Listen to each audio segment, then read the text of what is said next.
আজকে আমরা যে অংশটা পড়ছি সেটা হচ্ছে অ্যাকচুয়ালি দেখো ভাইরাল জিনোম, অর্থাৎ ভাইরাসের যে জেনেটিক মেটেরিয়াল রয়েছে সেই ভাইরাসের জেনেটিক মেটেরিয়াল সম্পর্কে পড়ছি। তো ভাইরাসের ক্ষেত্রে সবসময় দেখা যায় তাদের জেনেটিক মেটেরিয়াল ডিএনএ বা আরএনএ যে কোনোটা হতে পারে, এবং সেটা লিনিয়ারও হতে পারে অর্থাৎ সরলরৈখিকও হতে পারে, আবার সার্কুলার সেটা ডিএনএ বা আরএনএও সেটা হতে পারে। সার্কুলার হলে ডিএনএই ম্যাক্সিমাম হয়। তো এখানে দেখো যেটা আমরা দেখতে পাচ্ছি, কিছু এক্সাম্পল পড়বো, যেমন ব্যাকটেরিওফাজ। ব্যাকটেরিওফাজ আমরা জানি যে ব্যাকটেরিয়াকে নষ্ট করে এরকম কিছু উপকারী ভাইরাস। এদের যে ডিএনএ থাকে সেটা হচ্ছে ডবল স্ট্যান্ডার্ড ডিএনএ, এবং সেগুলো কিন্তু linear double standard DNA. DS কথাটার অর্থ হচ্ছে ডবল স্ট্যান্ডার্ড ডিএনএ। আবার দেখা যায় পোলিও ভাইরাসের ক্ষেত্রে যেটা থাকে সেটা হচ্ছে single standard RNA. Polio virus হচ্ছে সিঙ্গেল স্ট্যান্ডার্ড আরএনএ ভাইরাস। অন্যদিকে কলিফার যে ভাইরাসগুলো রয়েছে সেগুলো হচ্ছে সার্কুলার সিঙ্গেল স্ট্যান্ডার্ড ডিএনএ। মানে এখানে এগুলো হচ্ছে সার্কুলার ডিএনএ, কিন্তু এগুলো হচ্ছে single standard SS DNA, single standard মানে ডিএনএ সিঙ্গেল স্ট্যান্ড। অন্যদিকে দেখো যে আমাদের স্যালাইভারি গ্ল্যান্ডে একটা ইনফেক্ট করে যেটাকে বলে মাম্পস ভাইরাস। মাম্পস ভাইরাসের ক্ষেত্রে যেটা পাওয়া যায় সেটা হচ্ছে ডবল স্ট্যান্ডার্ড আরএনএ থাকে। যেমন পোলিওর ক্ষেত্রে দেখো সিঙ্গেল স্ট্যান্ডার্ড আরএনএ, আর এদের হচ্ছে ডবল স্ট্যান্ডার্ড আরএনএ, কিন্তু এই আরএনএটা হচ্ছে অ্যাকচুয়ালি লিনিয়ার, মানে এটা হচ্ছে সরলরৈখিক তার স্ট্রাকচার। আর হারপিস ভাইরাসের ক্ষেত্রেও যেটা পাওয়া যায় দেখো সেটা আবার লিনিয়ার ডবল স্ট্যান্ডার্ড ডিএনএ। তার মানে অ্যাকচুয়ালি দেখতে পাচ্ছি যে বিভিন্ন অ্যাকচুয়ালি যে ভাইরাসগুলো রয়েছে তাদের কারো কারো ক্ষেত্রে ডবল স্ট্যান্ডার্ড ডিএনএ আছে, এবং সেটা দেখো ডবল স্ট্যান্ডার্ড ডিএনএ সেটা লিনিয়ার হতে পারে, আবার সিঙ্গেল স্ট্যান্ডার্ড আরএনএ বা ডবল স্ট্যান্ডার্ড আরএনএ অবস্থায় থাকতে পারে, আবার কোনো কোনো সময় সার্কুলার তারা সিঙ্গেল স্ট্যান্ডার্ড ডিএনএ ফর্মেতেও কিন্তু আমরা অ্যাকচুয়ালি ভাইরাসের ক্ষেত্রে পাই। তো ভাইরাসের যে জেনেটিক মেটেরিয়াল সেটা কিন্তু আলাদা আলাদা রকম হতে পারে, কিন্তু আমরা জানি যে প্রোক্যারিওটের ক্ষেত্রে ভাইরাসকে তো এমনি বলা হয় দেখবে জীব আর জ্বরের মধ্যবর্তী পর্যায়। তো যখনই আমরা প্রোক্যারিওটকে ধরি মানে ব্যাকটেরিয়া গ্রুপটাকে ধরি, ব্যাকটেরিয়ার ক্ষেত্রে যেটা থাকে সেটা হচ্ছে সার্কুলার ডবল স্ট্যান্ডার্ড ডিএনএ, চক্রাকার দ্বিতন্ত্রের ডিএনএ। আর যখন ইউক্যারিওটের কথা বলা হয় সেখানে দেখবে লিনিয়ার ডবল স্ট্যান্ডার্ড ডিএনএ, সেটা হচ্ছে সরলরৈখিক ডবল স্ট্যান্ডার্ড ডিএনএ। কিন্তু ভাইরাসের ক্ষেত্রে দেখো সেখানে জেনেটিক মেটেরিয়ালের মধ্যে প্রচুর রকমের ভেরিয়েশন আছে। কোথাও সিঙ্গেল স্ট্যান্ডার্ড কন্ডিশনে আছে, কোথাও ডবল স্ট্যান্ডার্ড কন্ডিশনে আছে, কোথাও লিনিয়ার ফর্মে থাকতে পারে, কোথাও কিন্তু সেটা অ্যাকচুয়ালি সার্কুলার ফর্মে থাকতে পারে। সুতরাং আলাদা আলাদা রকম ভাইরাল জিনোম সেখানে কিন্তু আমরা খুঁজে পাই। এবার যখনই দেখো আমরা প্রোক্যারিওটের কথায় আসছি অর্থাৎ ব্যাকটেরিয়ার কথায় আসছি, ব্যাকটেরিয়ার যে ডিএনএ একটু আগেই বললাম যে ব্যাকটেরিয়ার ডিএনএ হচ্ছে সার্কুলার ডবল স্ট্যান্ডার্ড ডিএনএ, চক্রাকার দ্বিতন্ত্রের ডিএনএ। এবার ওদের যে ডিএনএ থাকে ওদের তো আর ইউক্যারিওটের মতো ক্রোমোসোম স্ট্রাকচার ফরমেশন হয় না, তবে প্রোক্রোমোসোম বলে একটা স্ট্রাকচার তৈরি হয় যেটা কিছু সেখানে ক্ষারীয় প্রোটিন থাকে, যে ক্ষারীয় প্রোটিন হিস্টোনের মতো, যে সেই অ্যাকচুয়ালি বেসিক প্রোটিনগুলোর জন্য ডিএনএটা কিছুটা হলেও কয়েল করে এবং ক্রোমোসোমের মতো একটা স্ট্রাকচার তৈরি করে যেটাকে বলা হয় প্রোক্রোমোসোম স্ট্রাকচার। এবার ওখানেতে যে প্রোটিনগুলো অ্যাকচুয়ালি থাকে সেগুলো হচ্ছে সেরিন, আর্জিনিন, প্রোলিন, এই ধরনের অ্যামিনো অ্যাসিড দিয়ে কিন্তু ওই মানে ক্ষারীয় প্রোটিন যেটা হিস্টোনের মতো প্রোটিন সেটা তৈরি হয়। এবার এখানে একটা জিনিস খুব ইন্টারেস্টিং, সেটা হচ্ছে প্রোক্যারিওটের মধ্যে একটা মেন ডিএনএ তো রয়েছে যেটাকে আমরা নিউক্লিয়েট ডিএনএ বা জেনোফোর বলে থাকি, কিন্তু সেটা ছাড়াও দেখা যায় আরও একটা অতিরিক্ত চক্রাকার ডিএনএ কিন্তু অ্যাকচুয়ালি প্রোক্যারিওট বা ব্যাকটেরিয়ার দেহের মধ্যে পাওয়া যায়, যেটাকে বলা হয় প্লাজমিড ডিএনএ। এটাও কিন্তু সার্কুলার ডবল স্ট্যান্ডার্ড ডিএনএ, কিন্তু প্লাজমিড ডিএনএ যেটা সেটা কিন্তু কোনো অ্যাকচুয়ালি ব্যাকটেরিয়ার মধ্যে থাকতেও পারে, কোনো ব্যাকটেরিয়ার মধ্যে নাও থাকতে পারে। আবার যাদের ক্ষেত্রে থাকছে তাদের ক্ষেত্রে কিন্তু অ্যাকচুয়ালি 400টাও সেখানে প্লাজমিড থাকতে পারে। তবে অ্যাভারেজ যেটা দেখতে পাওয়া যায় মোটামুটি 1টা থেকে 30টার মধ্যে মেনলি প্লাজমিডগুলো থাকে, কিন্তু সেটার সংখ্যাটার তারতম্য কিন্তু হতে পারে। আরেকটা জিনিস যেটা বলার, যে এই প্লাজমিড কিন্তু জেনেটিক ইঞ্জিনিয়ারিং এর ক্ষেত্রে খুব ব্যবহার করা হয়। জেনেটিক ইঞ্জিনিয়ারিং মানে হচ্ছে যে পদ্ধতির মাধ্যমে আমরা কোনো একটা জীবের মধ্যে নতুন কোনো ডিএনএ কে ইন্ট্রোডিউস করে তার বৈশিষ্ট্যকে পরিবর্তন করি, তো সেই জিনিসটাকেই বলা হয় জেনেটিক ইঞ্জিনিয়ারিং। যেটাই আমরা জানি যে বায়োটেকনোলজি বলে একটা ব্রাঞ্চ আছে, যে বায়োটেকনোলজি ব্রাঞ্চের মধ্যে এই ধরনের কাজ করা হয়, এবং সেখানেতে কিন্তু প্লাজমিডের অ্যাকচুয়ালি অ্যাপ্লিকেশন প্রচুর বেশি। এবং দুজন সায়েন্টিস্ট আছে যারা এই জিনিসগুলো নিয়ে কাজ করেছে, এবং যারা সবার প্রথম প্লাজমিড অবজার্ভও করে। তো তারা দুজনকার নাম হচ্ছে, একজনকার নাম হচ্ছে লিডারবার্গ আর একজন হচ্ছে হেস। তো এই দুজন সায়েন্টিস্ট অ্যাকচুয়ালি যখনই প্লাজমিডের নাম আসে এদের দুজনকার নামই কিন্তু সবার প্রথম আসে, কারণ এরা দুজনেই কিন্তু প্লাজমিড এই ব্যাপারটা আবিষ্কার করেছিলেন, এবং যে প্লাজমিড বর্তমানে আমরা জানি জেনেটিক ইঞ্জিনিয়ারিং বা বায়োটেকনোলজিতে কিন্তু ব্যাপক হারে ব্যবহৃত হয়। এরপর দেখো ইউক্যারিওট কোষের ক্ষেত্রে কিছু বিশেষ ক্রোমোসোমের কথায় আসবো, যেগুলো সবার মধ্যে পাওয়া যায় না, কিন্তু কিছু বিশেষ স্ট্রাকচার নর্মাল ক্রোমোসোমের থেকে একটু আলাদা, কিছু জীবের মধ্যে সেগুলো রেস্ট্রিক্টেড হয়, সেইগুলো সম্পর্কে এখানেতে আমরা পড়বো। তার মধ্যে প্রথমেই যেটা আসছি দেখো, সেটা হচ্ছে পলিটিন ক্রোমোসোম। পলিটিন ক্রোমোসোম যেটা বলতে যেটা বোঝানো হয়, পলিটিন ক্রোমোসোম এক ধরনের জায়ান্ট ক্রোমোসোম। এবার পলিটিন কথাটার অর্থই হচ্ছে, পলি কথার অর্থ হচ্ছে অনেক, আর টিনি কথার অর্থ হচ্ছে সুতো। নর্মালি আমরা জানি যে একটা ডিএনএ এর মধ্যেতে যখন একটা ক্রোমোসোম তৈরি করতে যায়, সেখানেতে ক্রোমোসোমের মধ্যে একটা ক্রোমোসোমের মধ্যে একটাই কিন্তু সেখানে ডিএনএ থাকে, বা বড় জোর যখন ডায়াড ফর্মে যায়, অর্থাৎ ডিএনএ রেপ্লিকেশন হয়ে যাওয়ার পর যখন একটা ক্রোমোসোমের মধ্যে দুটো ক্রোম্যাটিড থাকে, তাহলে প্রত্যেকটা ক্রোম্যাটিডের মধ্যে একটা করে সেখানে ডিএনএ আছে, এবং ডিএনএ লেন্থটা অনেক বড় হয় এবং সেটা গুটিয়ে ওই ক্রোমোসোমের মধ্যেতে, ওই ক্রোম্যাটিডের মধ্যেতে সেটা থাকে। কিন্তু কোনো কোনো সময় দেখা যায় যে অ্যাকচুয়ালি বারবার ডিএনএটা হয়তো রেপ্লিকেট করেছে এবং একটাই ক্রোমোসোমের মধ্যে অনেক কটা ডিএনএ একসাথে এসে থেকে গেছে, এবং তখনই কিন্তু জায়ান্ট ক্রোমোসোম যেটা বলা হয়, সেই জায়ান্ট ক্রোমোসোম কিন্তু অ্যাকচুয়ালি তৈরি হয়। যেমন এটা সবার মধ্যে যে দেখতে পাওয়া যায় জায়ান্ট ক্রোমোসোম বা পলিটিন ক্রোমোসোম, তা কখনোই নয়। যেমন আর্থ্রোপোডা গ্রুপের মধ্যেতে যারা ডিপটেরা, ঠিক আছে, ডিপটেরা মানে হচ্ছে মশা মাছির যে গ্রুপটা আছে, তাদের মধ্যেতে এই জিনিসটা দেখতে পাওয়া যায়। এবং খুব ভালো যাদের মধ্যে দেখতে পাওয়া যায় সেটা হচ্ছে ড্রসোফিলার ক্ষেত্রে বা কার্নোমাস লার্ভার ক্ষেত্রে দেখা যায়। কার্নোমাস লার্ভা হচ্ছে অ্যাকচুয়ালি একটা মশার মতো দেখতে, এটাও একটা ডিপটেরা গ্রুপেরই একটা ইনসেক্ট, এবং এর যেটা ব্যাপার, এ কিন্তু মানুষকে কামড়ায় না। আমরা মাঝে মাঝে দেখি আমাদের ঘরেতে মশার থেকে আকারে একটু বড় টাইপের একটা ইনসেক্ট উড়ে বেড়াচ্ছে, এবং যার মুখের কাছের যে রোঁয়া যেগুলো রয়েছে, যে এখানে এগুলোকে বলা হয় ব্রিসেল, এই ব্রিসেলগুলোর পরিমাণটা অনেকটা বেশি। এরা মেনলি প্ল্যান্ট স্যাপ খেয়ে বেঁচে থাকে, উদ্ভিজ্জ খাদ্যবস্তু খেয়ে বেঁচে থাকে, এরা কিন্তু মানুষকে কামড়ায় না। তো এদের লার্ভাল স্টেজেতেই কিন্তু এই পলিটিন ক্রোমোসোম যেটা, বা জায়ান্ট ক্রোমোসোম যেটাকে বলছি, যে আকারে যেহেতু অনেক বড়, সেটাকে দেখতে পাওয়া যায়। এবং এটা দেখতে পাওয়া যায় অ্যাকচুয়ালি স্যালাইভারি গ্ল্যান্ডের মধ্যে, লালা গ্রন্থির মধ্যে খুঁজে পাওয়া যায়।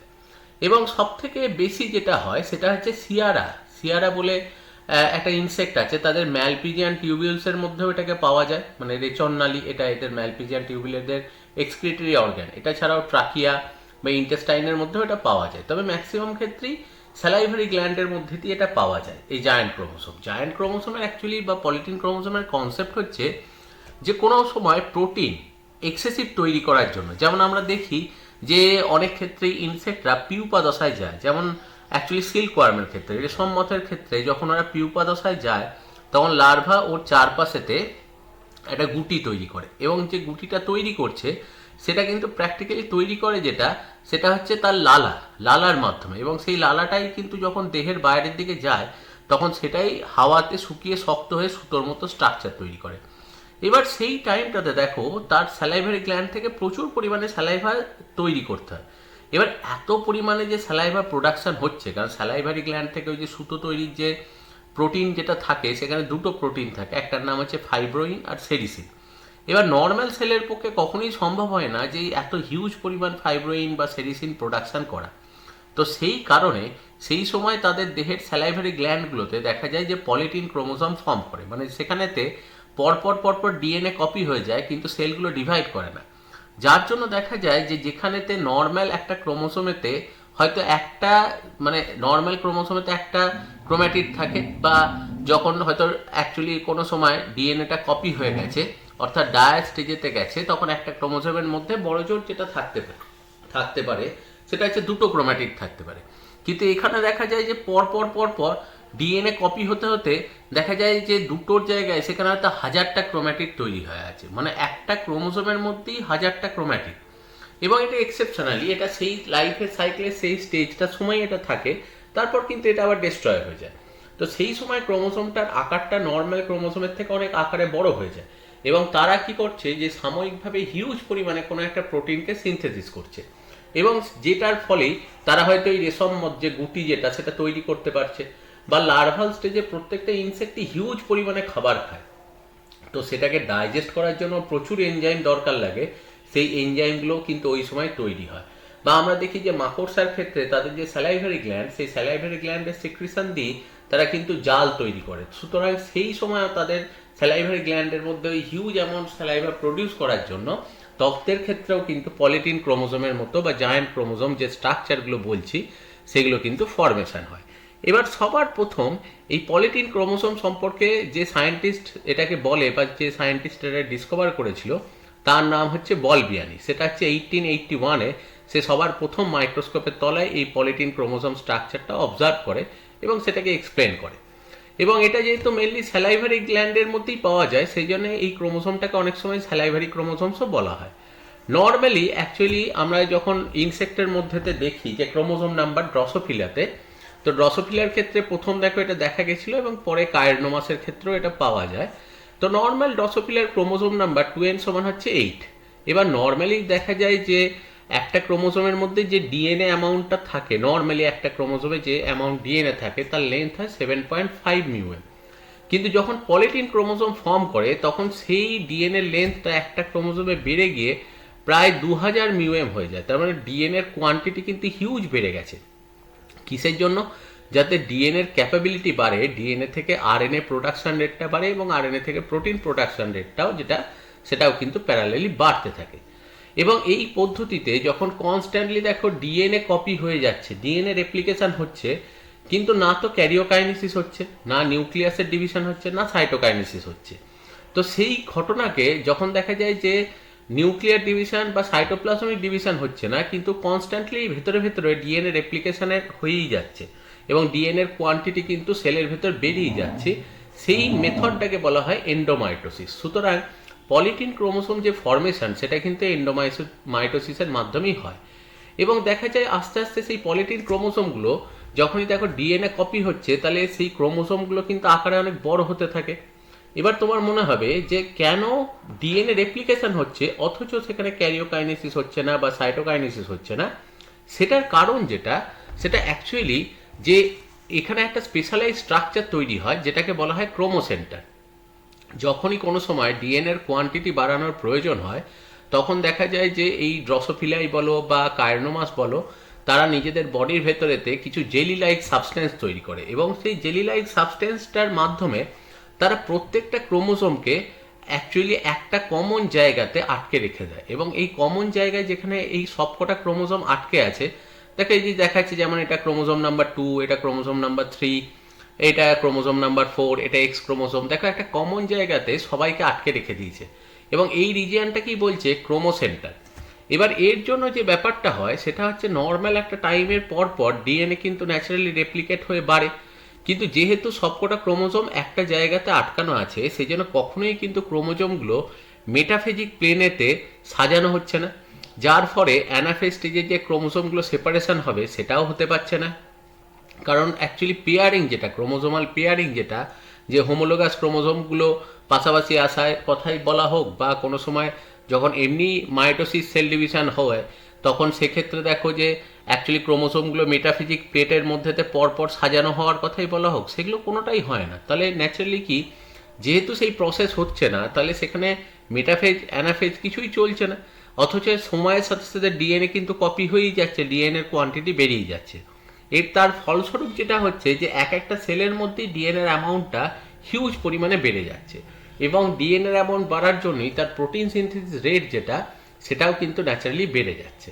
তো এই জন্যই দেখা যায় এই ঘটনাটাকেই বলা হয় সোম্যাটিক পেয়ারিং, যে পাশাপাশি ক্রোমোসোমগুলো পরপর পরপর বাড়ছে এবং বাড়তে বাড়তে দেখা যাচ্ছে যে আস্তে আস্তে একটা থেকে দুটো, দুটো থেকে চারটে, 8টা, 16টা, 32টা এরম করে দ্বিগুণ হারে হারে তার ডিএনএর অ্যামাউন্ট সেগুলো বাড়তে থাকছে এবং নিয়ার অ্যাবাউট 10 টাইমস এইভাবে একটা থেকে দুটো, চারটে, 8টা, 16টা, 32টা 10 বার এরকম যদি হতে থাকে তাহলে দেখা যায় প্রায় 1000টার মতো ডিএনএ থ্রেড অ্যাকচুয়ালি এক একটা ক্রোমোজোমের মধ্যে তৈরি হয়ে যায়। তাহলে এক একটা ক্রোমোজোমের মধ্যে প্রায় 1000টার মতো করে ক্রোম্যাটিড সেখানে ফর্মেশন হয়ে গেছে। তাহলে ন্যাচারালি সেই স্ট্রাকচারটা কিন্তু অনেকটা আকারে বড় হয়ে যায়। তো এটাকেই অ্যাকচুয়ালি বলে সেটা হচ্ছে পলিটিন ক্রোমোজোম, কারণ সেখানে যেহেতু অনেক কটা ডিএনএ থ্রেড একসাথে রয়েছে সেই জন্যই কথাটা বলা হয় পলিটিন ক্রোমোজোম।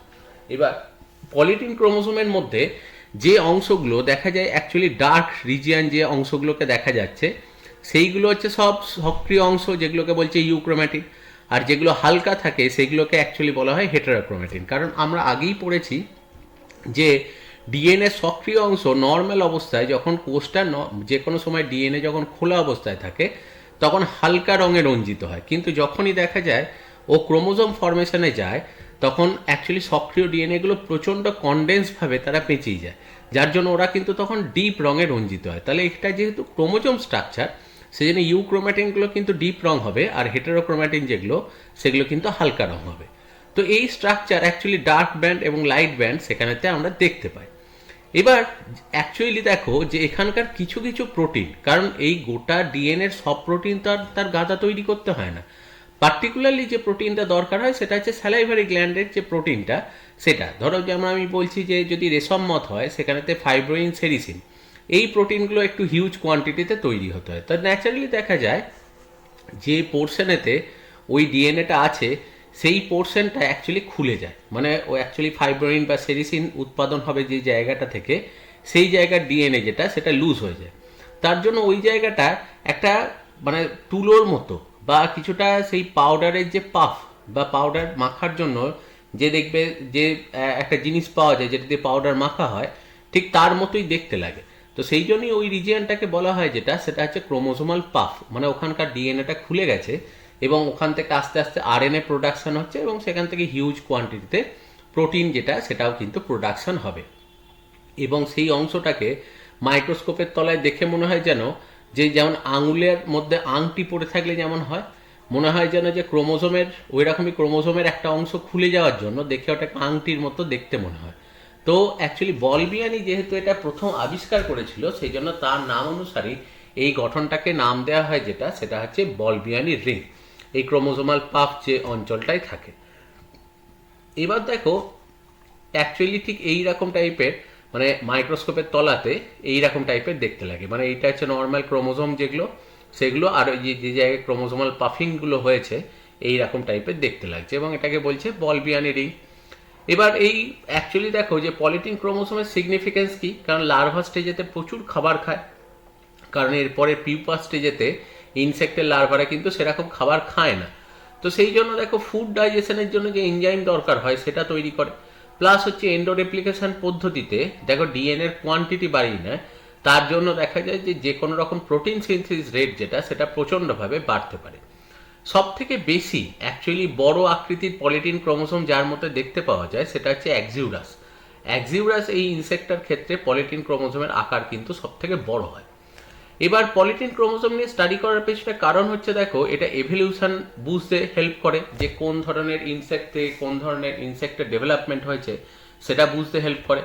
সেকেন্ড হচ্ছে ক্লাসিফিকেশনের ক্ষেত্রে সুবিধা হয়, এবং ক্রোমোসোম ম্যাপিং। ক্রোমোসোম ম্যাপিং মানে হচ্ছে যে কোনো একটা ক্রোমোসোমের মধ্যেতে কোন কোন জিন অবস্থিত এবং কোন জিনটার লোকেশন কোথায়, কোন বৈশিষ্ট্যটার জন্য কোন জিনটা দায়ী এবং সেই জিনটা ক্রোমোসোমের কোথায় অবস্থিত সেটা জানতে কিন্তু সুবিধা হয়। যেমন দেখো যেখানেই ক্রোমোসোমাল পাফ অ্যাকচুয়ালি লার্ভাল স্টেজেতে আমরা খুঁজে পাবো, তাহলে সেখানে বুঝতে পারবো যে ধরো রেশম মথের ক্ষেত্রে যেখানে ক্রোমোসোমাল পাফিং দেখতে পাওয়া যাবে, বোঝাই যাবে যে সেখান থেকে ওরা কিন্তু ওই রেশম তৈরির জন্য বা সিল্ক তৈরির জন্য ফাইব্রোইন বা সেরিসিন প্রোটিনগুলো ওই রিজিয়ানটা থেকেই তৈরি করে। তো সেই জন্য দেখো যে কোনো একটা জিনের লোকেশন জানার জন্য আমরা কিন্তু পলিটিন ক্রোমোসোমকে অ্যাকচুয়ালি ইউটিলাইজ করছি। সেকেন্ড আর একটা জায়ান্ট ক্রোমোসোম আছে যেটাকে বলা হয় ল্যাম্ব্রাস ক্রোমোসোম। ল্যাম্ব্রাস ক্রোমোসোম এটা কিন্তু মেনলি পাওয়া যায় মাছ, অ্যামফিবিয়া, রেপটাইল, বার্ডস, এদের অ্যাকচুয়ালি ওভা বা ডিম্বাণুর মধ্যে। অ্যাকচুয়ালি যেটা হয় যে ওভার যেটা হয় ডিম্বাণু যেটা, সেই ওভাটাই কিন্তু অ্যাকচুয়ালি ডেভেলপমেন্ট হয় যেটা, সেটা হচ্ছে জাইগোট। কারণ ওভার যখনই স্পার্মের সাথে ফিউজ হয়, স্পার্ম থেকে শুধু হ্যাপ্লয়েড নিউক্লিয়াস যায় আর সেন্ট্রোজোম যায়, এটা ছাড়া কিন্তু বাকি প্রোটিন, কার্বোহাইড্রেট, ফ্যাট কিছুই যায় না। তো ন্যাচারালি দেখা যায় যখনই স্পার্ম থেকে অ্যাকচুয়ালি হ্যাপ্লয়েড নিউক্লিয়াসটা পায়, অ্যাকচুয়ালি ওভার সেল যেটা থাকছে সেইটাই কিন্তু জাইগোটে কনভার্ট হয়। তাহলে তার জন্য দেখা যায় যে ওভা সেল যেটা প্রডিউস হচ্ছে তার মধ্যে হিউজ কোয়ান্টিটির protein, carbohydrate, fat, cytoplasmic cell organelle সব থাকতে হয়।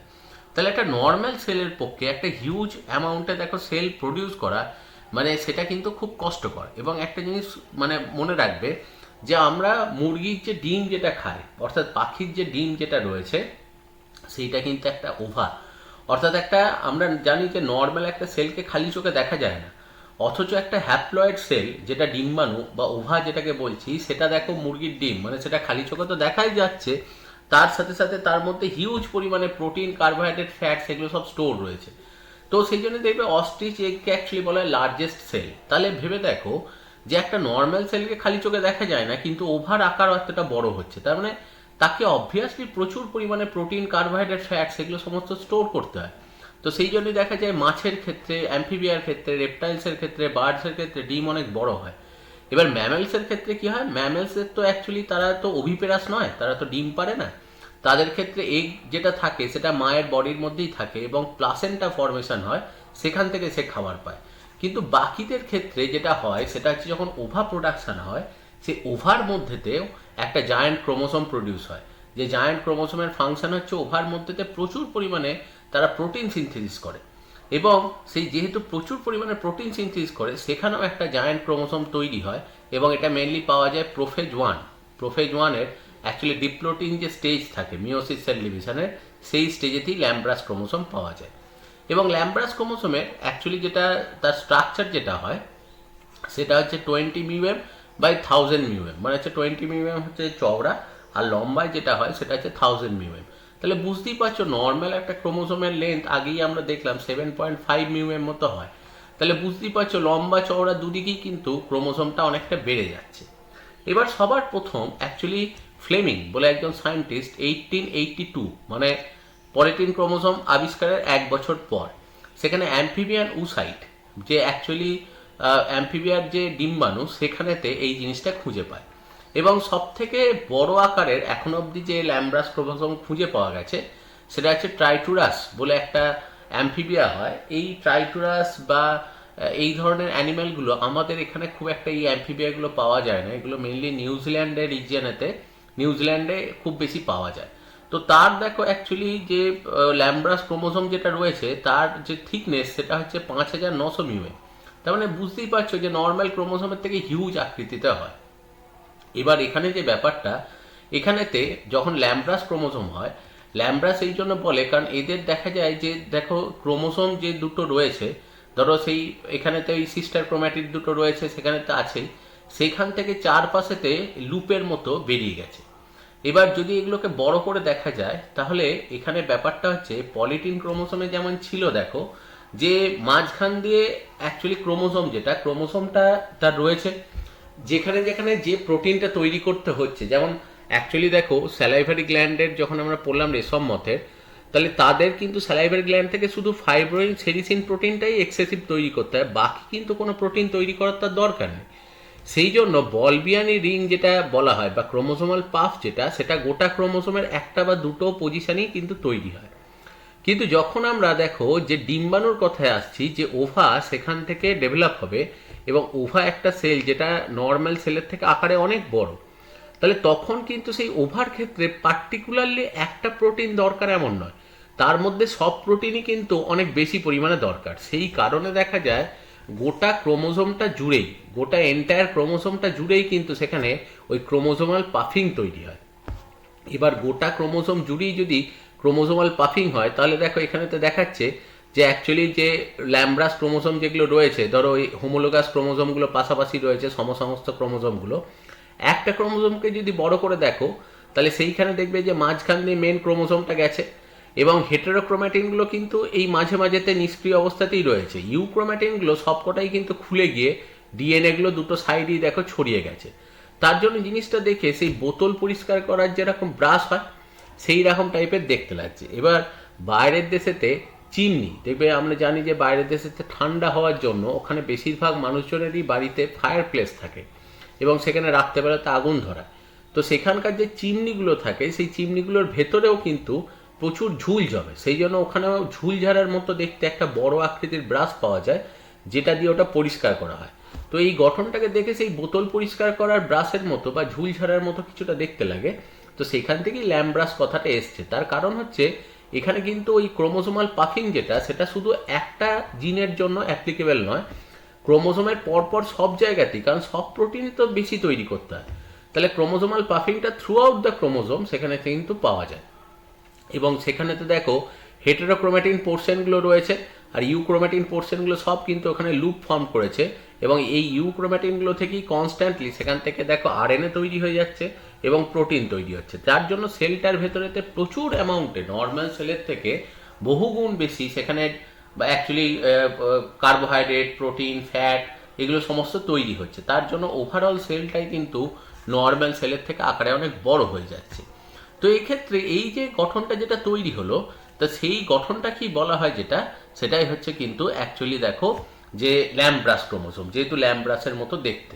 এবার এখানকার মধ্যে দেখো একটা মেন অ্যাক্সিস রয়েছে, আর এখান থেকে যে ব্রাঞ্চিংগুলো বেরিয়ে গেছে এইগুলোই হচ্ছে অ্যাক্সিয়াল ফিলামেন্ট, মানে এগুলোই অ্যাকচুয়ালি দেখো সেখানেতে পার্ট রয়েছে। এবার এখানে যেটা বলা হচ্ছে যে এখানে দেখো যে প্রত্যেকটা জায়গায় দেখো এরকম লুপের মতো তৈরি হয়েছে।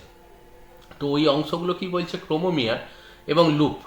এবার এই লুপ যেগুলো রয়েছে সেই লুপের মধ্যেতে কিন্তু আরএনএও আছে এবং প্রোটিনও আছে। তার কারণ হচ্ছে এখান থেকে কনস্ট্যান্টলি আরএনএ তৈরি হচ্ছে এবং আরএনএ থেকে প্রোটিন তৈরি হচ্ছে, এবং প্রত্যেকটা সেলের যে প্রোটিন দরকার সেই প্রোটিনগুলো অ্যাকচুয়ালি পাওয়া যাচ্ছে।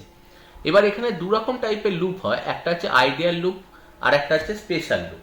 অ্যাকচুয়ালি কি হয় যে আইডিয়াল লুপ যেগুলো থাকে সেখানেতে কিন্তু দেখা যায় যে আইডিয়াল লুপ যেগুলোকে আমরা বলছি সেগুলোর মধ্যেতে মানে সেন্ট্রাল যে অ্যাক্সিসটা রয়েছে তার দুটো সাইডই কিন্তু অ্যাকচুয়ালি আরএনএ সেখানেতে তৈরি হয়, দুটো সাইডেতেই কিন্তু এখানেতে আরএনএ তৈরি হয়। কিন্তু যেখানেতে অ্যাকচুয়ালি মানে তোমার স্পেশাল লুপ যেগুলো সেগুলো দেখা যাচ্ছে যে দুটো সাইডে যে ডিএনএটা খুলে গেছে সেই ডিএনএর মধ্যে কোনো একদিকে হয়তো আরএনএ প্রোডাকশন হচ্ছে, কোনো একদিকে হচ্ছে না।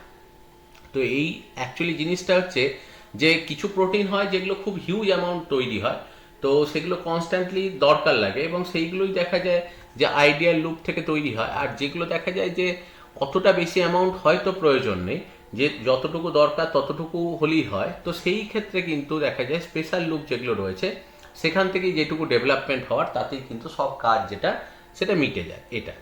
এবার এখানেতে অ্যাকচুয়ালি আরএনএ সিনথেসিস, এই যে লুপ যেগুলো ফরমেশন হচ্ছে সেই লুপগুলোর পাশাপাশি কিন্তু আরএনএ সিনথেসিস যেটা, সেই আরএনএ সিনথেসিস হয় এবং সেটা কিন্তু অ্যাকচুয়ালি মানে ভালো করে অবজারভেশন আমরা করি।